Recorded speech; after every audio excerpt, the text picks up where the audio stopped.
पहिलो हाँसो पहिलो बोलो सब याद छ हिजोका बाछा आजको शून्यता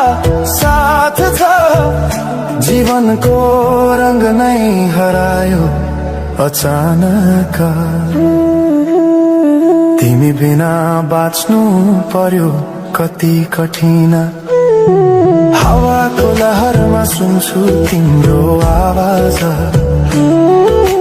शून्य कोठामा प्रतिध्वनि जस्तो गाजा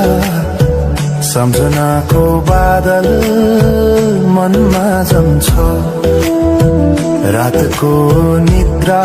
फेरि कहाँ